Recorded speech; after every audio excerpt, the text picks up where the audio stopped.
এই মুহূর্তে দেশে আওয়ামী লীগের সব ধরনের রাজনৈতিক কর্মকাণ্ড বন্ধ আছে।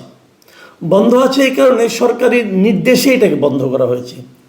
সরকার বলেছে যে দল হিসাবে গণহত্যার জন্য আওয়ামী লীগের দায় কতটুকু সেটা একটা বিচার করা হবে ট্রাইব্যুনালে, এবং সেই বিচার যতদিন শেষ না হবে ততদিন পর্যন্ত আওয়ামী লীগ কোনো ধরনের পলিটিক্যাল অ্যাক্টিভিটিস করতে পারবে না। এখন সেই বিচার যদি আগামী নির্বাচনের আগে শেষ না হয় তাহলে আওয়ামী লীগ নির্বাচনে অংশ নিতে পারবে না দলীয়ভাবে, মানে নৌকা মার্কার কোনো প্রতীক আপনারা নির্বাচনে দেখতে পাবেন না। এবং এদিকে নির্বাচন কমিশনও কিন্তু আওয়ামী লীগের যে নিবন্ধন সেটাকে স্থগিত করে রেখেছে। কাজেই ধরে নেওয়া যাচ্ছে আর যদি নির্বাচন হওয়ার আগেই সে ট্রাইব্যুনাল থেকে রায় চলে আসে, যদি রায়টা আওয়ামী লীগের পক্ষে আসে যে আওয়ামী লীগকে নিষিদ্ধ করা হলো না, তাহলে হয়তো আপনারা আওয়ামী লীগকে পাবেন। আর যদি আওয়ামী লীগকে নিষিদ্ধ করে দেয় তাহলে তো স্থায়ীভাবেই হারাবেন। এটি হলো বাস্তবতা।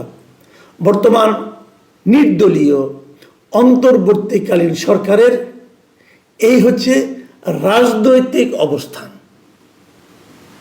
এটাকে এভাবেই রাখুন, এভাবেই ভাবুন। অরাজনৈতিক দলের, অরাজনৈতিক সরকারের রাজনৈতিক অবস্থান হচ্ছে এটা যে আওয়ামী লীগ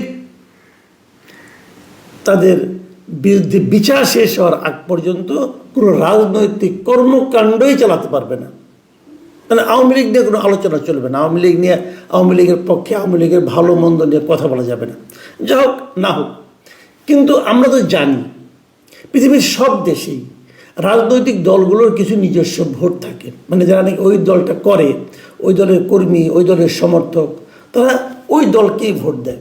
যেমন কিছুদিন আগে আপনারা জানেন, গত কয়েক বছর আগে পাকিস্তানে ইমরান খানের যে পার্টি ছিল তেহরিক ইনসাফ, তাদেরকেও কিন্তু এরকমভাবে নির্বাচনের আগে নিষিদ্ধ করা হয়েছিল। যে তারা তাদের যে প্রতীককে নিষিদ্ধ করা হয়েছিল, তারা ওই প্রতীক নিয়ে ওই দলের অধীনে কোনো নির্বাচন করতে পারবে না। ওই দলের যারা সমর্থক ছিলেন, ওই দলের যারা নির্বাচন করতেন দল থাকলে পরে, তারা সবাই স্বতন্ত্র দাঁড়িয়েছিলেন। এবং ইন্টারেস্টিং হলো তারাই একক সংখ্যাগরিষ্ঠ হয়েছিল সে স্বতন্ত্রের দল। সে যাই হোক না কেন, আমি ওই আলোচনায় যাচ্ছি না। তো এখানে সেরকম কিছু হবে কিনা আমি জানি না। যদি না হয়, এবং না হওয়ার সম্ভাবনা বেশি আমার বিবেচনা এই কারণে বেশি, যখন আওয়ামী লীগকে নিষিদ্ধ করা হয় তখন আপনারা নিশ্চয়ই জানেন যে আওয়ামী লীগকে গত 8-9 মাসে তেমন কোনো রাজনৈতিক কর্মকাণ্ড করেনি। কিন্তু বরঞ্চ বলা যায় আওয়ামী লীগের যে লোকগুলোর নাম কোনোই দুর্নীতির সঙ্গে জড়িত নয়, মনে করেন একটা ইউনিয়ন পর্যায়ের আওয়ামী লীগের একজন নেতা অথবা উপজেলা পর্যায়ের একজন আওয়ামী লীগের নেতা, সে এদিকেও নাই ওদিকেও নাই, সে নির্ঝঞ্ঝাট জীবনযাপন করতো। যদি এরকম কেউ থেকে থাকে, অনেকে হতে বলবেন যে একজনও নাই, ধরা যাক 1-2 জন ছিল, অথবা যারা নাকি কোনো দলের নেতাও ছিল না, হয়তো সমর্থক ছিল, এমন তো আছেই, অথবা কর্মী ছিল, তারাও কিন্তু নানা ধরনের মব ভায়োলেন্সের শিকার হচ্ছেন।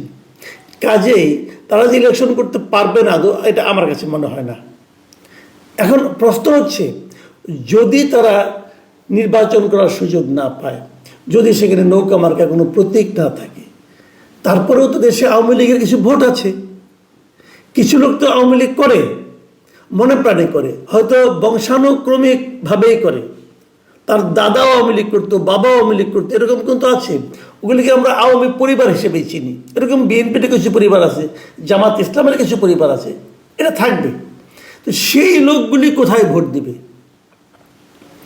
সেই লোকগুলির জন্য আপনি কিন্তু একটা বিকল্প সরিয়ে নিলেন, যে তাদের জন্য কোনো চয়েস নাই, তাদেরকে বাকিগুলির মধ্যে ভোট দিতে হবে। তারা কোথায় দিবে ভোটটা? এই প্রশ্নটা আমাকে অনেকেই করেছেন, আমি নিজেও আমাকে করেছি। তো আমি খুব ভালো জবাব পাইনি। আমি কিছু পেয়েছি, বাট আমি বুঝতে পারছিলাম না এই জবাবটাই সঠিক কিনা। তো যে কারণে ঠিক 7 দিন আগে আজকে থেকে আমি একটা জরিপের ব্যবস্থা করেছিলাম আমার এই চ্যানেলে। এখন অনেকে বলবেন যে তোমার চ্যানেল তো ভাই এরকম, তোমার চ্যানেলে তো ওই ধরনের লোক যে হুমড়ি খেয়ে পড়ছে। হতে পারে, আমার তো কিছু করার নাই। আমি তো কাউকে জিয়াফত করেও নিয়ে আসি নাই, গুরু জবাই দিয়ে নিয়েও আসি নাই। যে এখানে এটা ওপেন, আপনি যদি আসেন আপনিও তো আমার এখানে আসতে পারেন, ভোট দিতে পারেন, কোনো সমস্যা নেই।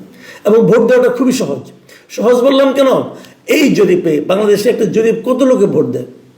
আমার এই জরিপে ৭৮,০০০ মানুষ ভোট দিয়েছেন। ৭৮,০০০ মানুষের অপিনিয়নটা আপনাদেরকে আমি একটু পড়ে শোনাতে চাই। এবং এই ৭৮,০০০ ভোটের মধ্যে ২,০০০ লোক এখানে কমেন্ট করেছেন, মানে ওনারা লিখেছেন, মন্তব্য লিখেছেন। আমি সেই ২,০০০ থেকে বেছে বেছে গোটা ১০-১৫টা আমি কমেন্টও আপনাদেরকে একটু পড়ে শোনাতে চাই। ওগুলো পড়তে চাই এই কারণে যে ওটা শুনলে পরে আপনারা বুঝতে পারবেন যে আসলে মানুষের ভাবনা চিন্তাটা কী ধরনের। আমি চেষ্টা করেছি সব ধরনের মতামত নেওয়ার জন্য।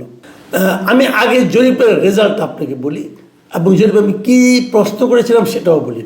আমার প্রশ্ন ছিল এরকম: সরকার আওয়ামী লীগের কর্মকাণ্ড নিষিদ্ধ করেছে, এখন এটা নিশ্চিত আগামী নির্বাচনে আওয়ামী লীগ অংশ নিতে পারবে না, সেক্ষেত্রে আওয়ামী লীগের ভোট কোন দিকে যাবে? Simple question. কিন্তু আমার অপশন ছিল এনসিপির দিকে যাবে, নাকি বিএনপির বাক্সে যাবে, জামায়াতের বাক্সে যাবে, আরেকটা প্রশ্ন ছিল যে আওয়ামী লীগের ভোটাররা ভোট কেন্দ্রেই যাবে না। এই চারটা অপশনের মধ্যে এখানে আমাদের যারা নাকি আপনার এই ধরনের জরিপে আর 4টা অপশন দেওয়া যায়, আর কি বেশি অপশন দেওয়ার কোনো সুযোগ থাকে না। এই জন্য আমি হয়তো আরও কটা অপশন দিতাম। যা হোক, এই 4 অপশনের মধ্যে আমি কী পেয়েছি সেটা আমি বলি আপনাদেরকে। এনসিপির বাক্সে যাবে, এনসিপির দিকে যাবে, এটা বলেছেন 5% মানুষ, 5%। বিএনপির বাক্সে যাবে এমন বলেছেন 19% মানুষ, 19%।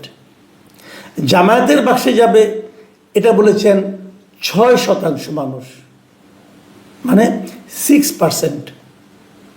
আর আওয়ামী লীগের ভোটাররা ভোট কেন্দ্রেই যাবে না এটা বলেছেন 70% মানুষ, মানে 70%। আমার কাছে এখানে সবচেয়ে যেটা ইন্টারেস্টিং লেগেছে সেটা আমি বলি। আওয়ামী লীগের লোকেরা ভোট কেন্দ্রে যাবে না এটা আমিও ভেবেছিলাম যে তারা যাবে না। কেন যাবে? এবং যদি আওয়ামী লীগের 70% লোক যদি ভোট কেন্দ্রে না যায়, আমাদের এই নির্বাচনী ব্যবস্থা সংস্কারের যে এটা আছে, যে সুপারিশ বলা আছে, সেখানে কিন্তু বলা হয়েছে যে যদি কোনো জায়গায় 40% কম ভোট পড়ে তাহলে সেই নির্বাচনটা আবার নির্বাচন করতে হবে। আমার কেন যেন ধারণা যদি আওয়ামী লীগের কেউ না যায় ভোট কেন্দ্রে, তাহলে এই শতাংশ মাঝে মাঝে এরকম কয়েকটা জায়গায় কিন্তু এরকম ঘটনা ঘটতেও পারে। আমি জানি না কি ঘটবে, তবে আমার কেন যেন আশঙ্কা হচ্ছে। মজার ব্যাপার হলো এনসিপি এখানে ইয়াং জেনারেশন আছে এবং এখানে ছাত্রলীগেরও সাবেক কিছু নেতাকর্মী আছেন, তাদের এখানে ভোট যাচ্ছে মাত্র 5%। কারণটা কি? কারণটা হলো আওয়ামী লীগকে যে নিষিদ্ধকরণ, কর্মকাণ্ড নিষিদ্ধকরণ, এর পেছনে তারা সম্ভবত এই এনসিপিকেই 1 নম্বর ভিলেন হিসাবে দায়ী করছে। যে কারণে এনসিপি কেউ ভোট দিবে বলে তারা মনে করে না। এটার কিন্তু আরও পরবর্তী দীর্ঘমেয়াদে আরও প্রতিক্রিয়া হতে পারে, সে আলোচনা আজকের জন্য না। আমি এখন বরং যে 2000 লোক এখানে মন্তব্য লিখেছেন সেখান থেকে কয়েকটা মন্তব্য আপনাদেরকে পড়ে শোনাই। এই মন্তব্যের প্রেক্ষিতে আমি তেমন কোনো মন্তব্য করতে চাই না, কারণ খালি মন্তব্যগুলো পড়লে আপনারা বুঝতে পারবেন তারা আসলে কী ধরনের ভাবনা তাদের মধ্যে চলছে। প্রথম যে মন্তব্যটা পড়ছি এটা লিখছেন মিস্টার নূর আলম। তিনি লিখেছেন, আসলে বিএনপি চায় আওয়ামী লীগকে নিষিদ্ধ করতে, কিন্তু তারা এর দায়ভার নিতে চায় না।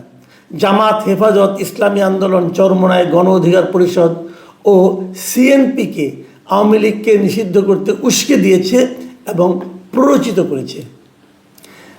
দ্বিতীয় মন্তব্যটা পড়ছি মিস্টার মোহাম্মদ মামুন তালুকদার। তিনি লিখেছেন, জোরপূর্বক একটা দল নিষিদ্ধ করা যায় না, কাগজে কলমে নিষিদ্ধ হলেও মন থেকে কিভাবে বাদ দেবেন।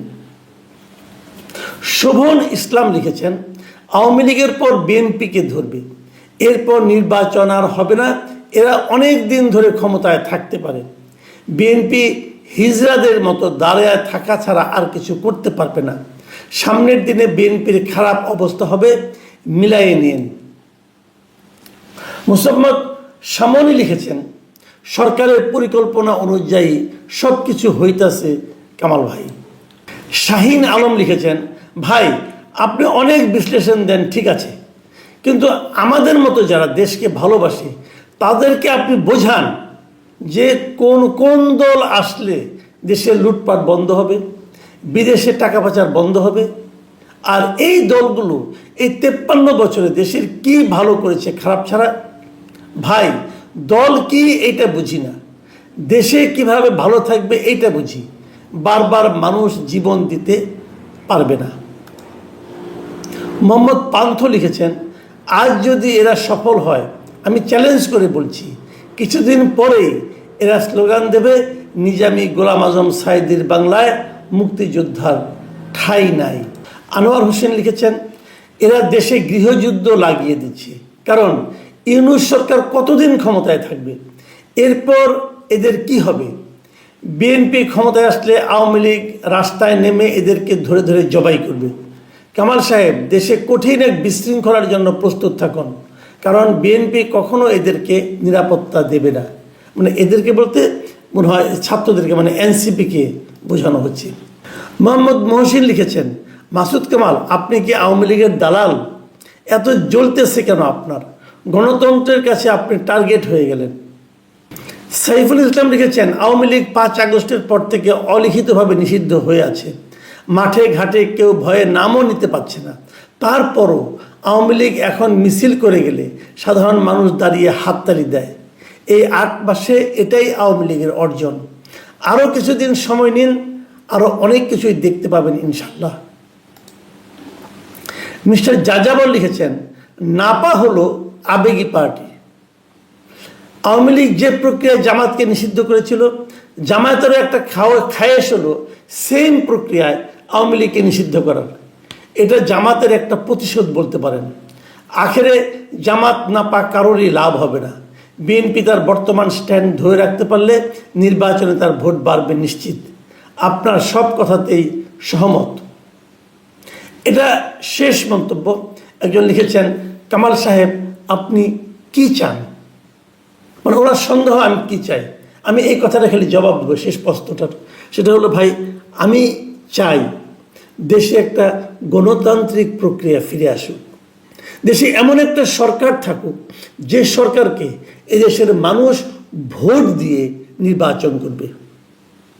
দেশের সংখ্যাগরিষ্ঠ মানুষ বলতে পারবে যে এই সরকারটাকে আমি পছন্দ করে এনেছি। এবং তারপরে যদি সেই সরকার আবার স্বৈরাচারী আচরণ করে, তাহলে এই দেশের মানুষ ওই সরকারকে সরিয়ে আবার নতুন একটা সরকারকে আনবে। তার মানে আমি বলতে চাচ্ছি, ভুল হোক শুদ্ধ হোক, সরকারে যে আসবে তাকে আনার দায়িত্ব জনগণের উপর ছেড়ে দিতে হবে। জনগণ যদি একবার ভুল করে, ভুল করতে করতে সে শিখবে। কিন্তু জনগণের পছন্দের দায়িত্বটা আপনি একা নিয়ে নেন না। আপনি যত মেধাবী হন না কেন, আপনি ঠিক করে দেওয়ার ব্যক্তি নন যে জনগণ কাকে পছন্দ করতে হবে। জনগণের পছন্দ জনগণকে করতে দেন।